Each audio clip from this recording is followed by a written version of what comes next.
Oke, di video kali ini aku pengen ceritain ke kalian pengalamanku pakai MacBook Air M3 dan kekurangannya yang aku alamin sampai saat ini. Kali aja ini ada dari kalian yang pengen beli MacBook, cuman masih mikir-mikir kira-kira ini worth it to buy atau enggak. Jujur ya, menurut aku untuk MacBook Air M3 itu kalian bisa lihat juga untuk video reviewnya itu udah banyak banget yang buat. Ini udah enak banget buat dipakai kerja, apalagi buat aku untuk konten. Jadi untuk scripting, aku pakai Notion. Terus untuk ngedit, karena aku ngedit videonya itu yang ringan-ringan aja, jadi pakai CapCut. Itu enak-enak aja. Waktu ngerender video, render, ekspor videonya, itu juga nggak ada masalah gitu loh. Aku pernah itu ngekspor yang 4K, menurut aku itu juga enteng. Sama halnya kalau aku pakai si iPadku yang iPad Pro M2. Cuman sejauh ini nih, ini mungkin nih kalian juga yang udah pakai MacBook ya, nggak cuman MacBook Air M3 aja. Kekurangannya itu cuman di colokannya aja. Kayak ini ya, di MacBook Air M3, ini colokannya itu cuman ada dua. Tuh, ada dua colokan Type-C-nya, nggak ada colokan USB, nggak ada colokan HDMI-nya. Jadi kalau misalkan aku mau kirim video nih, dari kameraku yang ini di DJI Osmo Pocket 3-nya, itu agak ribet. Aku harus pindahin ke iPad dulu atau ke HP dulu, baru aku kirim via AirDrop ke MacBook Air M3-nya. Untungnya nih ya, itu ada converter.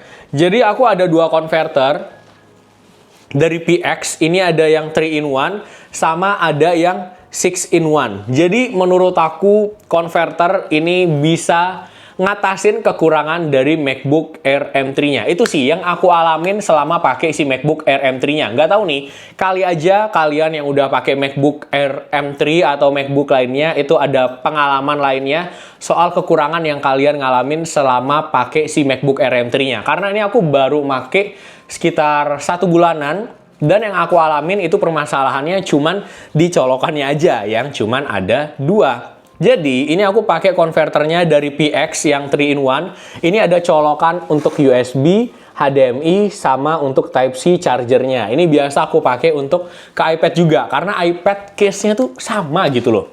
Colokannya cuman ada satu, jadi kalau misalkan mau transfer data itu agak ribet.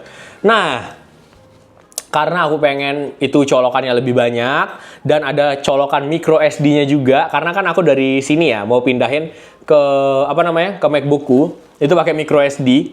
Jadi aku pakai yang 6-in-1 ini. Di bagian samping ada dua colokan USB, ada USB-A-nya satu, ada SSD. Bener ya? Iya, bener. Micro SD sama ada SSD ya kalau nggak salah yang bagian atas nih ya namanya. Cuma bentar, aku lihat dulu namanya. Mana? Wait. HDMI SD ya benar-benar. SD sama micro SD-nya. Jadi di bagian bawah ini juga ada HDMI-nya. Jadi ini lebih oke untuk aku yang make MacBook. Dan untuk transfer datanya, sepengalaman aku itu enteng-enteng aja, nggak ada masalah. Jadi kalau misalkan kalian yang punya MacBook baru atau punya iPad, saran aku kalian punya konverter aja. Kali aja nih, mungkin kalian nggak pakai sekarang. Yang penting kalian udah siapin dulu. Itu kalian bakalan butuh gitu loh. Kayak misalkan ada temanku mau minta data, itu pakai flash disk, aku tinggal pakai konverternya. Terus kalau misalkan aku mau transfer data, itu tinggal pakai konverternya juga. Jadi bener-bener simpel banget. Selain itu untuk kekurangan dari MacBook-nya, sejauh ini ya nggak ada sih, cuman itu aja sih pengalamanku, kekurangannya cuman di bagian colokannya. Kalau masalah ngecasnya untuk MacBook Air M3, pengalaman aku itu 1 jam 50 menit dari 20% sampai ke 100% itu udah kencang banget menurutku. Terus penggunaannya, pengalaman aku pakai ngetik ya, itu bisa sampai 10 jaman, 12 jaman lebih itu masih oke. Itu sambil aku denger lagu ya, itu masih oke banget.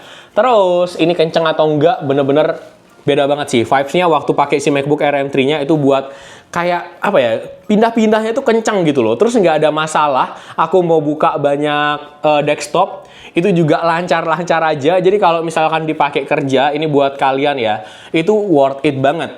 Ya emang sih harganya lumayan, tapi kalau misalkan dipakai jangka panjang, itu juga sesuai. Kalau untuk trackpadnya, aku no debat, lancar banget. Aku awalnya mikir itu bakalan susah buat pakai MacBook Air M3 karena aku biasa itu pakai Windows, dan terakhir aku pakai laptop itu 2 atau 3 tahunan yang lalu. Terus aku mikir untuk belajar pakai MacBook itu bakalan susah, tapi ternyata gampang banget gitu loh. Terus untuk feel ngetiknya, jujur aku tuh kan ada ini ya, ada keyboard mechanical. Awalnya aku mau pakai si keyboard mechanical-nya. Cuman setelah aku nyobain ngetik pakai si MacBook Air M3-nya, waduh, itu kayak enak aja gitu loh waktu ngetiknya. Jadi kayak nggak usah pakai keyboard mechanical lagi gitu loh, tinggal pakai si MacBook Air M3-nya. Terus kalau misalkan mau dipakai kerja di luar juga enak, nggak perlu bawa nggak perlu bawa kabel charger karena baterainya awet. Ini coba buat kalian yang udah pakai MacBook, apapun tipenya, atau mungkin ada yang sama kayak aku, MacBook Air M3, menurut kalian kira-kira apa kekurangan dari MacBook? Coba kalian cerita dari kolom komentar, kali aja itu juga bisa jadi pertimbangan buat teman-teman yang mau beli, dan aku juga tahu gitu loh, ternyata ada kekurangan lain yang aku belum tahu. Jadi segitu aja videoku kali ini, ceritain ke kalian pengalamanku pakai MacBook Air M3 dan kekurangan yang aku alamin. Kalau kalian ada pertanyaan, kalian bisa banget tulis di kolom komentarnya. Thank you banget buat kalian yang udah nonton. Jangan lupa kalian like, comment, share, and subscribe supaya aku semangat terus nih buat bikin konten ke kalian setiap harinya. Jadi sampai ketemu di video selanjutnya. See you guys. Dah.